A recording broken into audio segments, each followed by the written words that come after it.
Ma'am आई video से हौद्रिकांदा आई ma'am दा अखोगी MBBS तंबिनिबसिंगना रशियादा अइगोंदा पाव फाबिरो अइदो चही अनि हुम सुरे सुमाइना पेरेंट्स सिंगना अमसुंग स्टूडेंट सिंगना अइगोंदा बिलीव तौबिरगा ट्रस्ट तौबिरगा थाजबिरगा अइना छात्र पुशलगा मोर एडमिशन मफम चाना अइना रशियादा एडमिशन तौरगा मोय हौजि मफम चाना लोइना लैरी आई मोर देन 15 स्टूडेंट्स मु आई पाव फाबिरपदिगे आई छात्र 35 मु लै अदो आइगी ऑफिस ती लेजदे आइगी इमुंगदा आइगी युमदा अखोगी अहलमन सिंगा अखोई बाबा होय अदुगा पाव फाउना बिरकन अदुमाना आइना पुशन जबने अदो मैमना इंटरेस्ट लेबिबा मेडिकल स्टूडेंट सिंग अदुगा हतक निट थाग्रबा सिंग हतक की चही गिदी लै छात्र सिंग अदुगा हतक थागदौरिबा सिंगदुना अखोगी बिफोर अगस्त की ममांगदा आइगोंदा पाव फाबिर और रशिया की मेडिकल तंबिनिबा सिंगना आइगी वीडियो दा मैं लास्ट Песни шага марш, слёзы шаг ребята, по земле российской пыльем, и станьте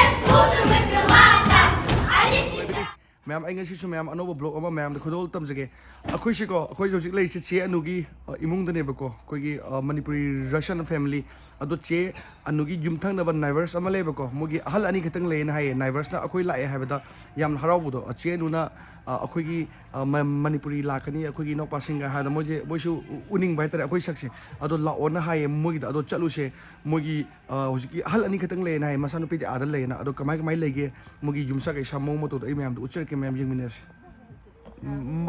अखोइसे को अखोइसे चे अनुगी नाइबर नेबको असिजे मोगी नाइबर ना अखोइसे इनवाइट तौरेबा असिजे मो युमबुने सिदा अहल अनि खतंग लेबको आदगी अहल सिगा असिगे अहन सिगा मोइने अखोइसे इनवाइट तौरेबा आदि सेल्स लाओ खोलोना मोगी सु गार्डन मैम लेये अदो येंगसे कमाय कमाय तोगेना मोय अनि खतंग लेना हायबको मोगी मसानुपी दो दुना मॉस्को दो थबक तोब खतपा दु युमदा यामना लेतब मोय अनि खतंग अस्ता लेबा मोगी हौजिकी रशियन की मोय अहल अनि की इमुंग दुने याम नुवान लई मोय अनि खतंग ने अदो मसान नाना ले अतो मनुंग असे मोगी यामना नान बने मनुंग से इंटीरियर से को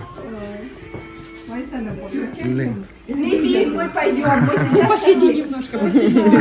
А там помой, я не знаю, второй году не помог. Маги масану пидо, май масану пидо Москва лента. Ахан ани. Татьяна, ваша дочка. Я покажу. Это дочка. Маги масану пидо Москва лейба. Адуда ахан ани катан лейба. Они говорят, наверное, вы очень любите кошку, потому что я его знаю. 4 кос, да? 4 кот и 3 кошки. Только один я и смотрю. Вот здесь 1, 3. Вот еще кот есть, да? Кот большой, красивый, серый. На улице. На улице сисас. Рыжая кошка и... Моги houdong mari lei hewa. Houdong ahum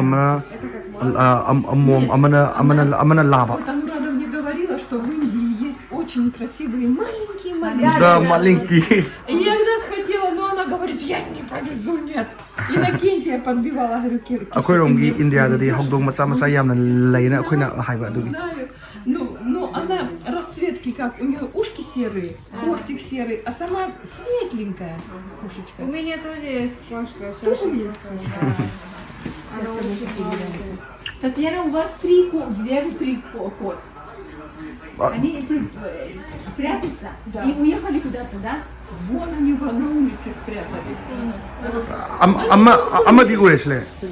Вот эту Mogi houdong mari le sumaina matu jom lawa houdong do moi phaje asi mana pangya di chik tia si dia sai to ke chik to Moi mo do mai di tak. lak kar dam na da Persian ko ma'am दोइना मैं खाऊ फरे. sin gi do koi u ga कोई भी बुद्धि गान करे हो. Ну-ка, покажи. Ой, какой клёвый. Ты маленький еще. moi di houdong u bai ni moi di huyong yam lu da to do adugi Сейчас очень большой. ado cha thakse na hai do cha di thar ge Умерла. ma akoi ꯍꯧꯖꯤꯛꯀꯤ ꯑꯍꯟꯗꯨꯅ ꯄꯥꯝꯕ ꯍꯧꯗꯣꯡ ꯈꯨꯄꯥꯝꯁꯨ ꯃꯌꯥꯝ ꯂꯩꯖꯧ 1 2 3 4 5 6 7 nipan mapan tara tramathoi train thui trom doi adagi sila ke tram mari Gari di po.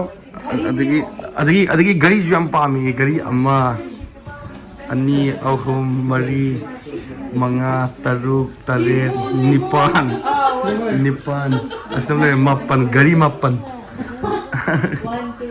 Там фотографии. table le tara mai am le mai asigi ka se asisu yi yeng sen hai si ulake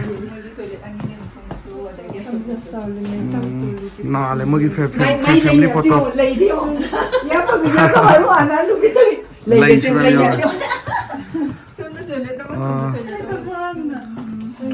some the washroom is like Туалет далеко. Да, это натурально. magi hogdong ko pa yung hogdong se lay ya moi di hallo je tar su ko photo mem jo hogdong ji asi ka ka Смотри, как я сама придумала. Пойдем покажу. Вот я сама придумала. aha poina mogi И тут тоже mogi всё сама washroom сделала. sisu nale очень красиво Его, пожалуйста видишь? кошка asi jo hogdong ne Они наказаны. Видишь, сидят. Lay ngata niyo, taksu, mataksu yam interior yam nale ko mo dia Atiana ni ka ba? mogi yum di ko mapan dagi masak thiser so manung di yam nan ba do in interior Будем дружить. yam nale Ну, уже на мой вкус слишком много. Дочка купит статуэтки, они у нее постоят, а потом она говорит, мама, на тебе, на тебе. moi ani ka tang lai ba ko machano pi du ada moscow da thawak te moscow jam lap te asidagi pung ani ki journey khatane ado moscow da thawak to buni na moi ani ka tang lai ba ki imung se moi asi chap chana ba na si ki keno ji murti si ko se chap chane moi su lai fajan thai na le do ada amogi su mamang da alu ju thai car am le car so alu phajan thai na moi di hingon yam tawe se chujak thare khamen thare alu makhong na senga thai ko atilo ga ju ke no sorry tilo da hai le ro kan chanam jong yam tang wa chanam ne si je russia da si pacham ge pi yo se nan thai phan thai yam na lei moi ani ka tang halani ka tang lai tar ju ko mogi hogdong phajam le asige hogdong si ine kenti na ba mana pangi ine kenti ai ine kenti asige mana pang ba ha mana pang ya moigi neighbors se ayam na phaiye moina akoi la e khole ha ba do moina lao yum thang na bine ko lao moigi sum unaning ba do akoi se ado huji kumdrei se ground floor da ne moigi ti rashan sing di ground floor se na hap nei ba ko yum mathak ta le na lairon manung da na hap nei ba adu ground floor se adu semge sum kulline Ado mo si se ko ba tamba, sinjindari ko.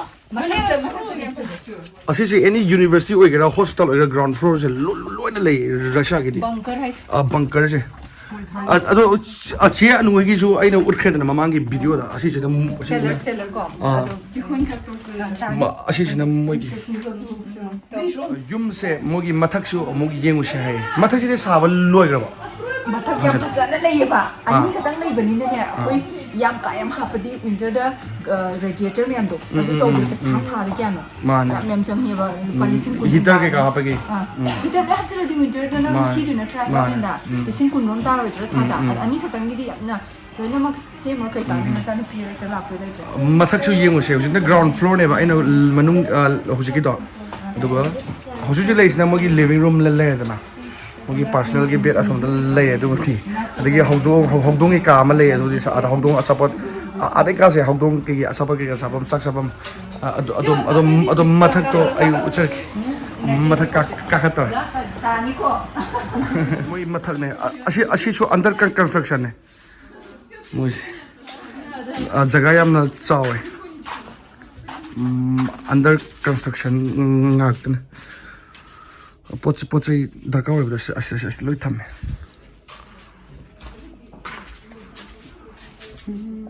jaga yam chawe asi mo gi ahal ne that's okay ma'am aigi blog she video se side lo sinjarge ma'am ne ying bi bagi mukta thagat chari aina haite ta semje ma'am no loi phok ying bi thagat chari ma'am da sudane yai fari kangli pakna ma'am